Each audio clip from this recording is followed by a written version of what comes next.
नमस्कार, जोहार झारखंड में आपका स्वागत है। आपके साथ मैं हूं शिप्रा झा।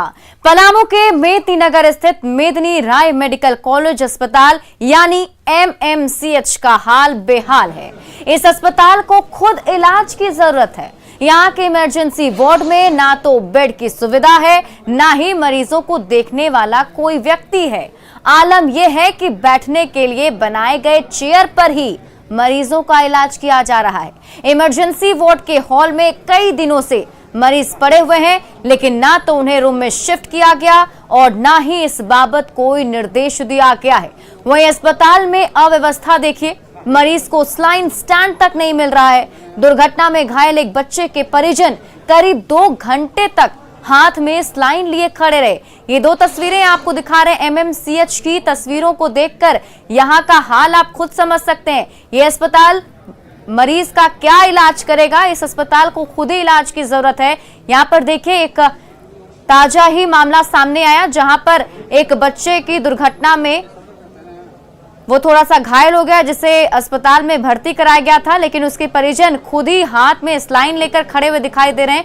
दोनों तस्वीरों को देख करके आप अंदाजा लगा सकते हैं यहाँ पर मरीजों का इलाज किस तरीके से हो रहा है।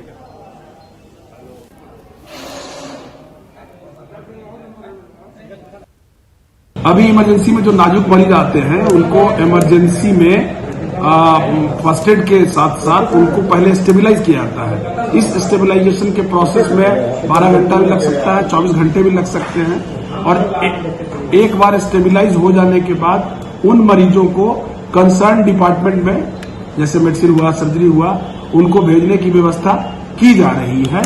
और आने वाले दिनों में लिफ्ट की स्थिति ठीक हो जाने के बाद ये व्यवस्था सुचारू रूप से चालू हो जाएगी। जमशेदपुर में साइबर ठगी का मामला बढ़ता जा रहा है। टीएमएच के डॉक्टर धर्मेंद्र कुमार और नर्स विलासी कौर के साथ ठगी हुई है।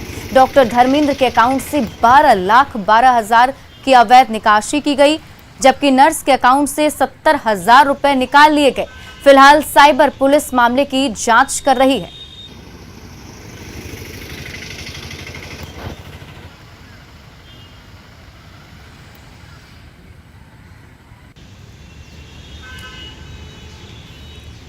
अगली खबर रांची से है, जहां डुमरदगा स्थित बाल सुधार गृह में बाल कैदी जमकर शराब पार्टी करते नजर आए और यहां पर गांजा भी पिया जा रहा है।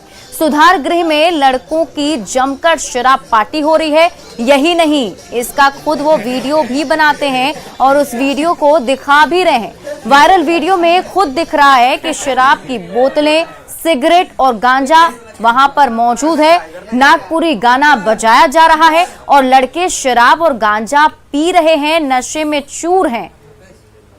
और ये तस्वीरें आपके सामने आपके टीवी स्क्रीन पर है। ये देखिए, डुमरदगा सुधार गृह की ये वीडियो है और यहीं से ये वीडियो वायरल हुआ है। सुधार गृह में कहीं ना कहीं अय्याशी करते नजर आ रहे हैं लड़के। यहाँ पर शराब और गांजा का सेवन करते हुए दिखाई दे रहे हैं। खुद ही वीडियो बनाते हैं और वीडियो को वायरल भी कर रहे हैं।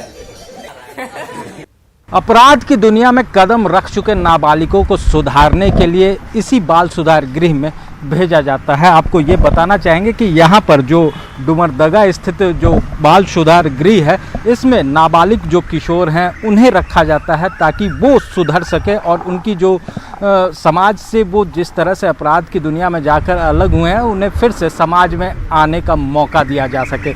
लेकिन अंदर की जो तस्वीरें हाल के दिनों में वायरल हो रही हैं, वो कहीं ना कहीं ये इशारा करती हैं कि इस बाल सुधार गृह में जो बच्चे हैं, जो यहाँ पर पहुँचे हैं बाल कैदी, वो सुधरने के बजाय वो अपराध की ही शिक्षा ले रहे हैं। और इसे देखते हुए यहाँ अब जो है ये सख्ती बरतने की ज़रूरत है, क्योंकि जिन्हें इस पर ध्यान देने की ज़रूरत थी वो नहीं दे रहे हैं, जिस वजह से अंदर जो है हर नशे की सामान जो है वो पहुंच रही है, जो चिंता का विषय है। और कहीं ना कहीं इस तरह की चीज़ों पर आने वाले दिनों में लगाम लगे, इसे भी पूरी तरह से इस पर ध्यान देने की ज़रूरत है ताकि इस तरह की तस्वीरें दोबारा न नजर आए। कैमरामैन संजीव तिवारी के साथ ओम प्रकाश, न्यूज़ 18 रांची। और इस तस्वीर के सामने आने के बाद कई सारे सवाल उठ रहे हैं कि आखिर सुधार गृह में कैसे पहुंचा शराब और गांजा? ये बड़ा सवाल। अधिकारियों को क्यों नहीं लगी इसकी भनक जब ये पहुंचा? तो आखिर अधिकारी क्या कुछ कर रहे थे? किसने पहुंचाया लड़कों के पास नशे का ये सामान, ये सबसे बड़ा सवाल है। लड़कों के पास कैसे पहुंचा मोबाइल जिससे उन्होंने वीडियो रिकॉर्ड किया है, जिनकी जिम्मेवारी, उन पर कब कार्रवाई होगी?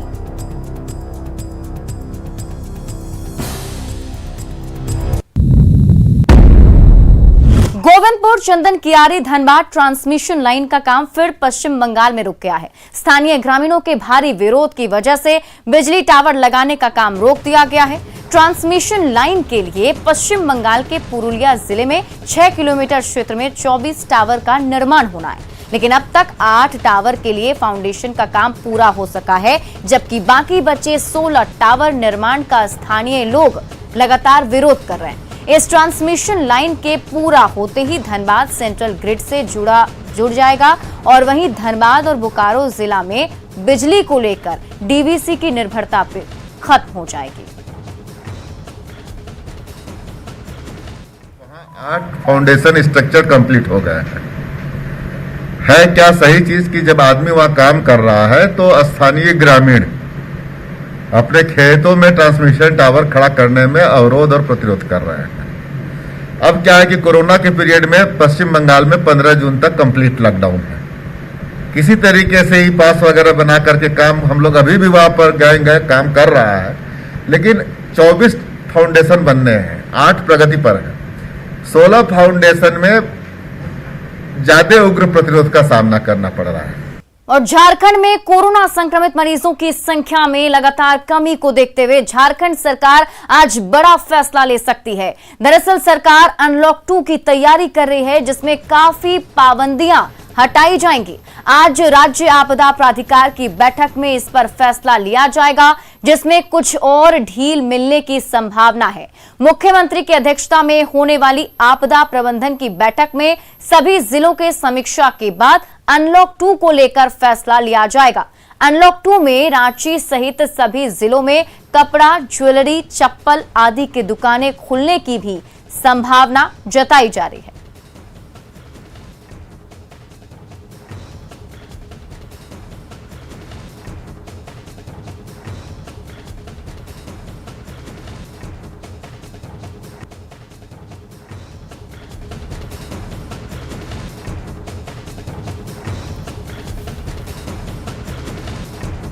वहीं 10 जून से अनलॉक 2 में छूट मिलने को लेकर रांची के कई दुकानदारों ने कहा है कि सरकार को गाइडलाइन के तहत कुछ छूट देनी चाहिए ताकि लोगों को रोजगार मिल सके। रांची के दुकानदारों से बातचीत की संवाददाता निरंजन ने। कोरोना के बढ़ते संक्रमण प्रभाव को लेकर राज्य में लॉकडाउन जारी है। अनलॉक की प्रक्रिया भी शुरू हो चुकी है। अभी देखें तो फिलहाल वक्त है सुबह का और 2 बजे तक ये दुकान खुलने की सरकार का आदेश है। हो सकता है कि 10 तारीख से यानी परसों से अनलॉक की प्रक्रिया जो है उसको बढ़ाया जाएगा। ये फैसला आज किसी भी समय मुख्यमंत्री अपनी बैठक में ले सकते हैं। इसी को लेकर मैं जिस जगह खड़ा हूं वहां आप देख सकते हैं कि दुकान के शटर बंद हैं और रांची का मेन रोड का यह महत्वपूर्ण दुकान है। यहां कई ऐसे लोग बैठे हुए हैं जो कहीं न कहीं किसी रोजगार से संबंधित रखते हैं, अपने रोजगार से जुड़े हुए हैं और अपने रोजगार के जरिए कई लोगों को रोजगार भी देते हैं। छोटे छोटे दुकानदारों को देते हैं, बड़े होलसेलर हैं, एजेंसी है। सीधे बात करेंगे इनसे जो आसपास पड़ोस के रहने वाले हैं। आप ये बताएं कि सीएम आज बैठक करने वाले हैं और अनलॉक का जो प्रक्रिया है अभी 2 बजे तक है, उसको बढ़ाने की छूट कवायद की शुरू हो चुकी है।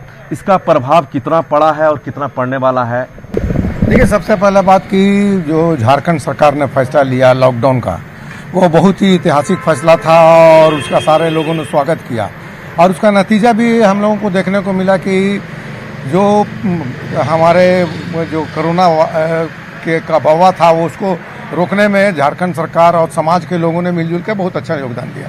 लेकिन जो आर्थिक स्थिति है पूरी तरह से चरमरा गई है। ऐसे में हम लोगों को चाहिए, सरकार को चाहिए कि वो अनलॉक प्रक्रिया को थोड़ा आगे बढ़ाए।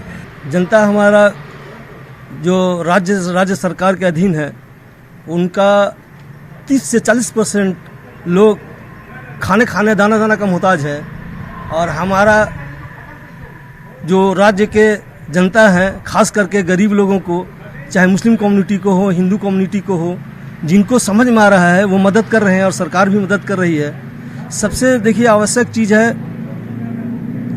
खाना पीना, इसका इंतज़ाम अगर सरकार करती है, गरीबी स्तर से जो नीचे लोग हैं, तो लॉकडाउन बढ़ा दें, उसमें कोई दिक्कत की बात नहीं है। कोरोना के कारण हर कोई परेशान है। सिमडेगा नगर परिषद की आर्थिक परेशानी से जूझ रहा है। ना कोई टैक्स जमा करने आ रहा है, ना ही दुकानों से रेंट मिल रहे हैं। वहीं आर्थिक तंगी से जूझ रहे नगर परिषद पर सैनिटाइजेशन जैसे कई काम बढ़ गए हैं। आने वाले समय में सबसे ज़्यादा दिक्कत है कि जो हमारे यहाँ जितने भी सफाई कर्मी हैं, जो नगर परिषद अपने प्राप्त आय से भुगतान करता है, तो उनका भुगतान में बहुत बड़ी कठिनाई हो जाएगी और उस स्थिति में नगर परिषद का साफ सफाई या अन्य सुविधा जो है उपलब्ध जो कराया जाता है वो प्रभावित है। कोरोना काल जब से आया है तब से नगर परिषद को बहुत ही घाटा सहना पड़ रहा है, क्योंकि जो भी खैरात से हम लोगों को लाभ मिलता था वो नहीं हो पा रहा है। लगभग 4 करोड़ का हम लोगों को नुकसान हुआ है और इस तरह से हम लोग नगर परिषद को चलाने में काफ़ी कठिनाइयाँ हो रही हैं। लोगों को सुविधा हम नहीं दे पा रहे हैं। बीजेपी विधायक अमर कुमार बाउरी बोकारो डीसी कार्यालय के पास धरने पर बैठ गए। विधायक इस बात से नाराज थे कि बोकारो में वेदांत इलेक्ट्रो स्टील के टेंट अस्पताल के उद्घाटन की सूचना उन्हें नहीं दी गई। उन्होंने कहा कि उद्घाटन समारोह में विधायक की अनदेखी गंभीर मसला है। चीफ सेक्रेटरी ने कहा कि भाई ये जानकारी हम लोगों को नहीं थी, मुख्यमंत्री जी से बात करते हैं, कैसे ऐसा हुआ वो बात करते हैं। मैंने स्पष्ट रूप से कहा कि जो भी इसका दोषी होगा उस पर कार्रवाई होना चाहिए और उन्होंने कहा, आग्रह किया कि आप धरने पे मत बैठिए, हम लोग इसको संज्ञान लेकर करवाते हैं। उन पे विश्वास करके उनकी बातों को जब मुख्यमंत्री इस बात को ले और कंपनी इतना बड़ा औकात वाला नहीं रह गया कि उसके लिए हमको तो यहाँ धरना पड़े। एक बार के आंदोलन में तो उसका जो सीईओ है और उसका जितने भी पदाधिकारी है सभी को यहाँ से कंपनी ने दूध में मक्खी की तरह निकाल करके बाहर फेंक दिया। अब फिर प्रबंधन यदि उसी तरह का विचार करता है, उस तरह का सोचने का प्रयास करता है, तो इस कंपनी के खिलाफ जो भी लड़ाई होगी वो लड़ने के लिए हम लोग तैयार हैं। संथाल परगना के 6 जिलों के लिए पाकुड़ में मेडिकल वेस्ट ट्रीटमेंट प्लांट बना है। इससे न सिर्फ मेडिकल कचरे के होने वाले प्रदूषण पर लगाम लगेगा, बल्कि इससे बने राख का इस्तेमाल नेशनल हाईवे बनाने में भी किया जाएगा। महेशपुर के बलिया डंगाल में कोलकाता की ग्रीनलैंड वेस्ट मैनेजमेंट कंपनी द्वारा बायोमेडिकल वेस्ट ट्रीटमेंट प्लांट लगाया गया है।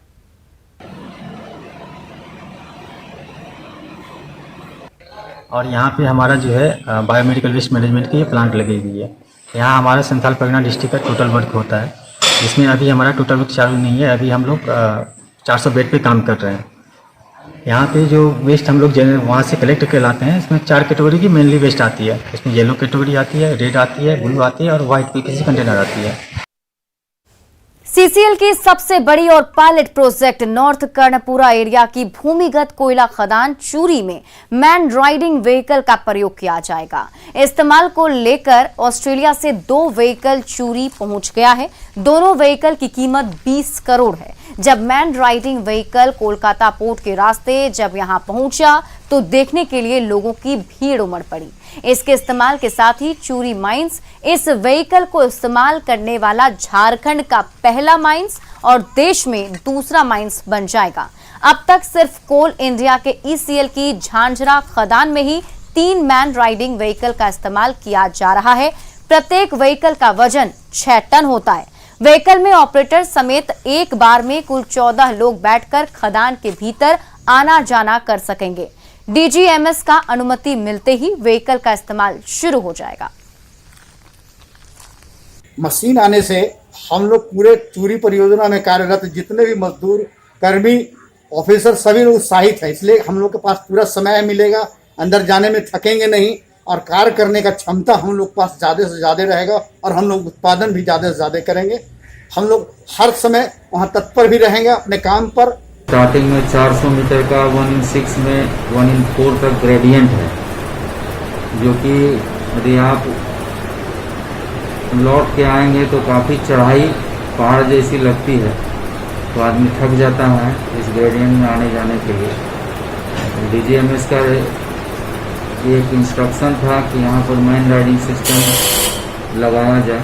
घाटशिला के दादी परिवार के सदस्यों ने ट्रेन में सफर कर रहे एक बीमार यात्री को ऑक्सीजन सिलेंडर देकर उसकी जान बचा ली। चलती ट्रेन में मरीज श्यामल बासक की ऑक्सीजन खत्म होने लगी थी। बेटी रूपाली ने अपने परिचितों को इसकी सूचना दादी परिवार को दी, लेकिन घाटशिला में मुंबई मेल ट्रेन का ठहराव नहीं था। ऐसे में ठहराव को लेकर स्टेशन प्रबंधक से गुजारिश की गई, जिसके बाद रेलवे ने इमरजेंसी स्टॉपेज की मंजूरी दी। 2 मिनट ट्रेन रुकी और उसके बाद मरीज को ऑक्सीजन सिलेंडर बदला गया। मरीज को लेकर परिजन मुंबई से कोलकाता जा रहे थे।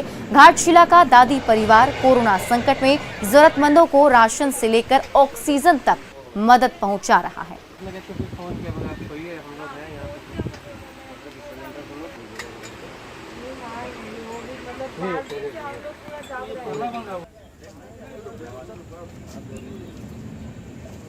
रांची के फार्म हाउस में माही का घोड़ा हर किसी का दिल जीत रहा है, तो उसकी देखरेख करने के लिए खुद साक्षी भी फार्म हाउस पहुंच गई हैं और इसका वीडियो तेजी से वायरल हो रहा है।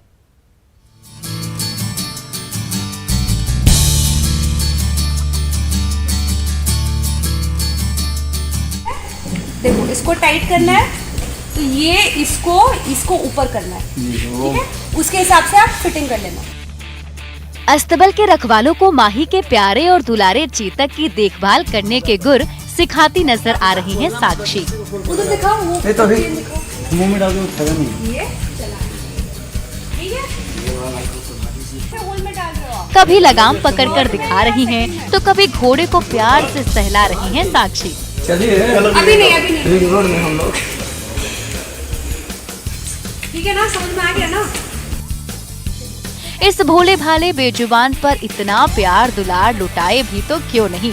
ये माही का सबसे लाडला घोड़ा जो है, जिसे माही ने खुद अपना नाम दे रखा है, और इसी की बदौलत अब ये घोड़ा चेतक सिंह धोनी के नाम से जाना जाने लगा है।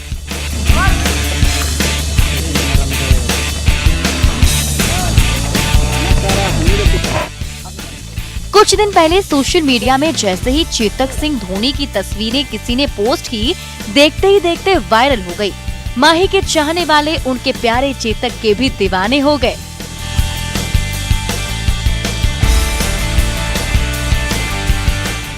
क्रिकेट की दुनिया में सबका दिल जीतने वाले महेंद्र सिंह धोनी अपने पशु प्रेम के लिए भी जाने जाते हैं। वो खुद अपने घर में डॉगी पालते हैं, तो उनका फार्म हाउस पशुओं से भरा पड़ा है। हाल ही में जब उन्होंने मारवाड़ी नस्ल के इस चतुर और चपल घोड़े को मंगाया, तो उनके फार्म हाउस की रौनक कुछ ज्यादा ही बढ़ गई। जब ये चेतक सिंह धोनी खाली मैदान में उतरता है, तो पल भर में हवा से बातें करने लगता है।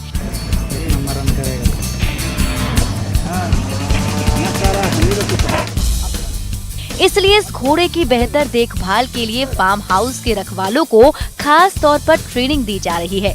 खुद माही की पत्नी साक्षी भी इस दुलारे घोड़े की देखभाल करती नजर आ रही हैं। ठीक है ना? समझ में आ गया ना? इसका टाइट अभी बहुत लूज है, ये यहाँ से टाइट करना होगा, तो हम खोल के टाइट करेंगे।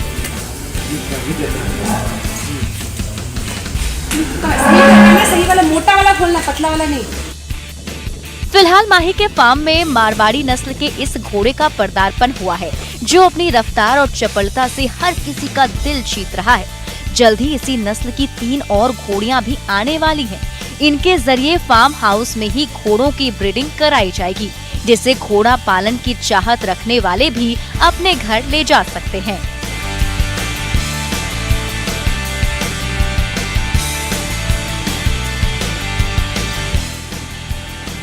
क्रिकेट के साथ साथ घुड़सवारी के शौकीन माही जब अपने फार्म हाउस में अपने प्यारे चेतक की सवारी काटते नजर आएंगे, तो उन तस्वीरों को देखकर उनके चाहने वालों की खुशी का ठिकाना नहीं रहेगा।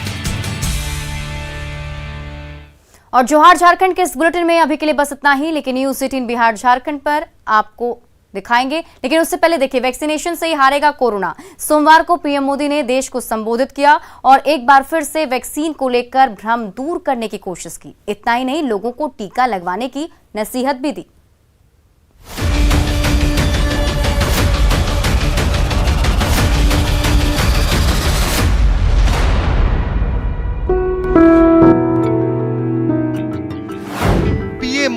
था वैक्सीनेशन मंथ।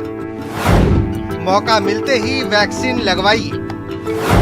वैक्सीन है ब्रह्मास्त्र, इसे न गंवाइए।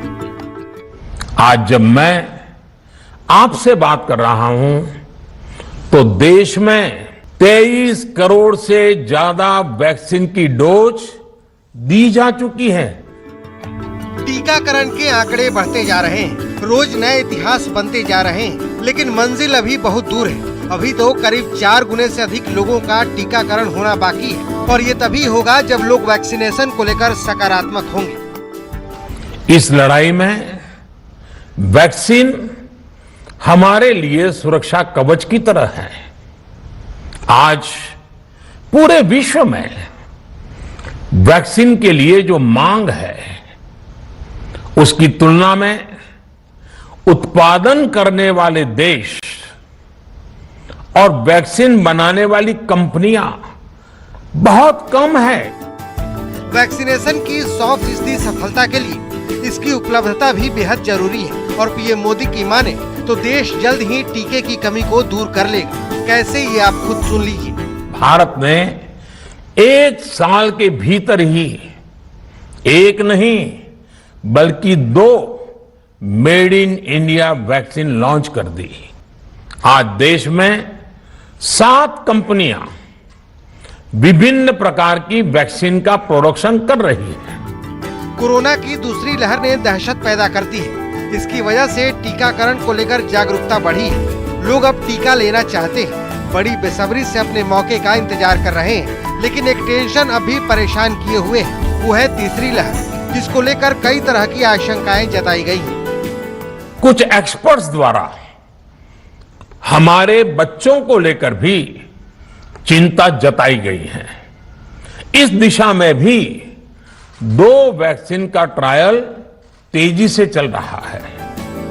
इस बीच पटना एम्स के बाद अब दिल्ली एम्स में भी बच्चों पर कोवैक्सीन का ट्रायल शुरू हो चुका है। इसके लिए सोमवार से दिल्ली एम्स में बच्चों की स्क्रीनिंग शुरू हुई, जिसके बाद फिट पाए जाने वाले बच्चों को ट्रायल में शामिल किया जाएगा।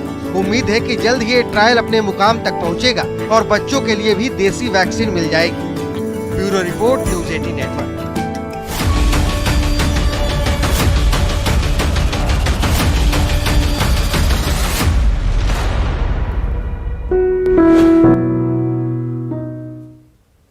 और अब देखते हैं